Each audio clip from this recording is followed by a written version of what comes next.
Good Friday morning, everybody. Time is just before 7 o'clock on Friday morning as we record this. Again, looking into the weekend with some very good news. No major problems being seen for us in the way of severe weather or air quality or tropical weather interfering. So if you have outdoor plans, getting out and shaking off the week and getting some fresh air, and again, hopefully getting some exercise with all the pandemic stuff going on, social distancing at a nice shady parkway at some point in time. Again, good opportunity to get out, get some fresh air into the rest of the weekend. Coming up, we'll talk about the tropics, of which we have a lot to talk about, naturally, but nothing directly affecting us for right now. And of course, we'll be looking at what the forecast looks like into next week. And for September, mid to late September, it's not too shabby. We'll talk about that in just a little while. Currently, again, for the area with all that dry air in place, we're not seeing anything to worry about in the way of rain anywhere close to the area, so very quiet and very dry, and should be staying that way for the next several days, so looking very good for outdoor activities. Air quality back to a moderate category at this time. Air has been a little bit more stagnant and also sticking around as more pollutant, so it's up to around about a 75 or so, which is about the middle of the moderate category. Forecast to stay in that category for today and into Saturday. More information from Air Now at the Environmental Protection Agency, and of course it's not as bad as it could be from out west, seeing some very poor air quality on the west coast from Washington State down into the San Joaquin Valley. So some pretty ugly conditions out that direction. Not good for anybody with lung incapacities or ailments out that direction. But for us, less of a problem, but still not quite as good air quality either.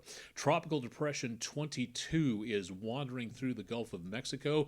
It is very unorganized. It is lopsided, but it is getting a little bit more structure and a little bit more stability to it. We do have, again, tropical storm watches. That's the big red blob out there in the Gulf of Mexico just offshore for the possibility of some rough conditions for anybody in the maritime industry making their way through there. We also may be seeing the possibility of some very heavy rainfall into the area of the Gulf coming up in the next several days, and we're talking about several inches of rainfall, even a couple of feet possible from this storm into the next several days as it moves closer toward landfall, if that's where it's going to be going to. But for as of right now, it does not look like it's a major concern. For now, that is. But in the next couple of hours, we may see a tropical storm. It's a tropical depression, number 22. It could be a hurricane by early Sunday and maybe diminishing to a tropical storm before it curves back up along the coastline. But this is very preliminary, this far out.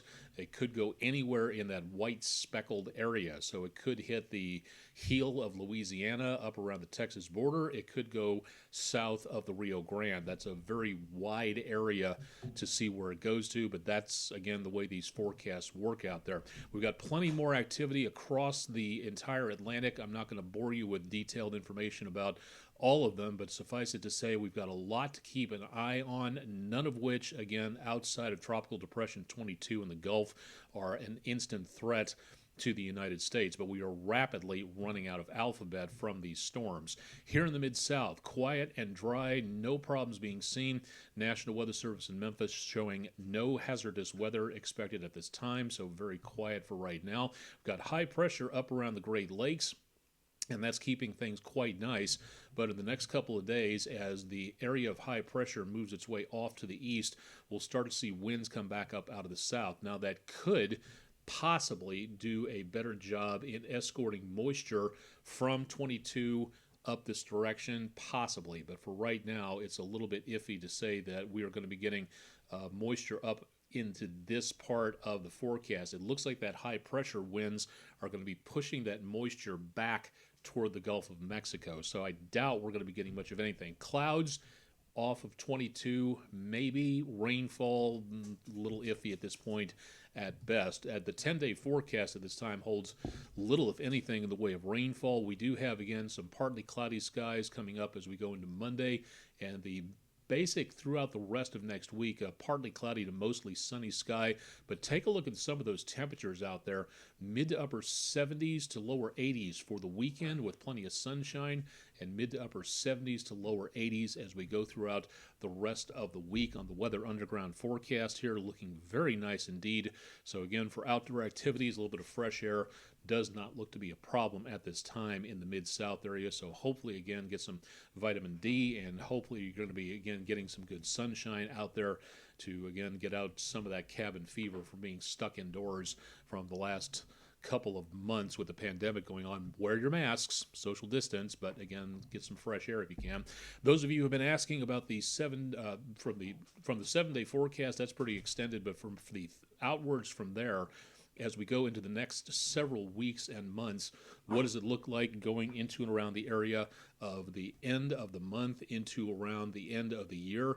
Looking very much on the warm side. The first 30-day forecast, which was issued just yesterday, is showing again some very warm conditions for the entire continental United States, above normal chances of that, and very below normal chances where it comes to precipitation. So anything in the way of a very cold and a very wet winter does not appear to be in the cards for right now, and that also includes, again, a good section of the country all the way on through.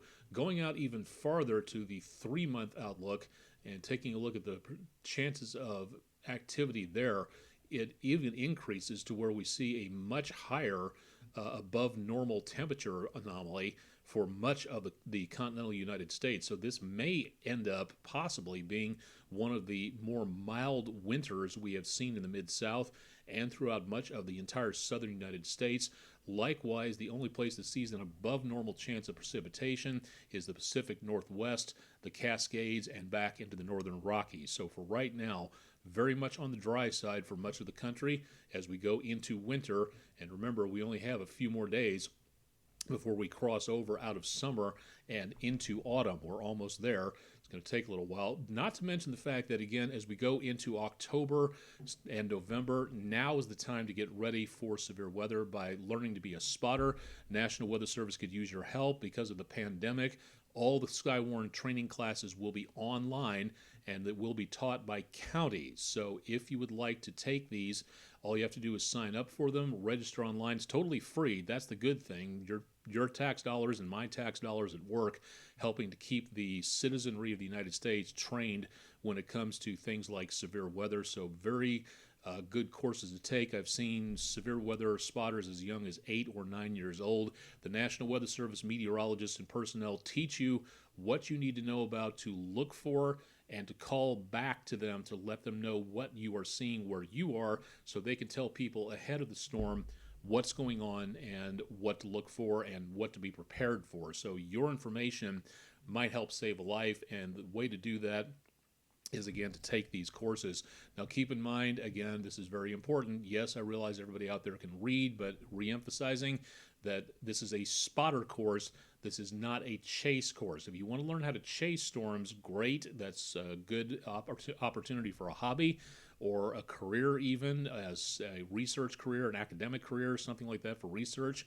But you do not chase storms until you've been trained by experts, and the best way to get started on that field is to take a course like this and take it every single year so that you're updated on everything that goes on. You do not chase storms unless you know what you are doing, and if you're just starting off, you do not know what you are doing. Sorry to say so, but you don't want to be lumped in with those people that Professor Charles Doswell calls storm chasing yahoos, who give the rest of the storm chasing community a very bad name. So please consider taking the spotter training course. Chasing, okay, cool. Learn how to do it first. That's one of the most important things, and go from there.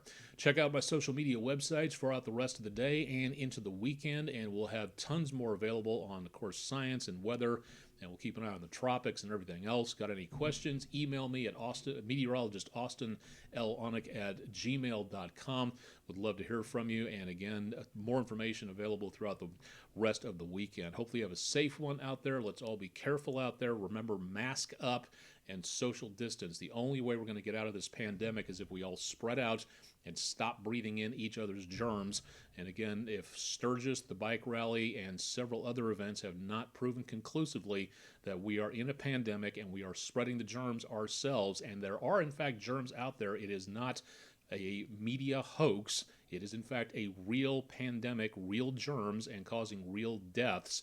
If we don't get a hold of this by spreading out and masking up, then we're going to be with this for a very long period of time. We could have been out of this had we done exactly that and listened to the scientists. So again, now is a good opportunity to prove how scientifically oriented you are by making certain you mask up and encourage others to do so as well. So please be safe out there with that and whatever you do for this weekend. And stay tuned for more on my social media networks. I'm meteorologist Austen Onek. You've been watching Weather from Oz. Thanks for joining us on this Friday morning, and stay tuned for a lot more throughout the weekend and into next week.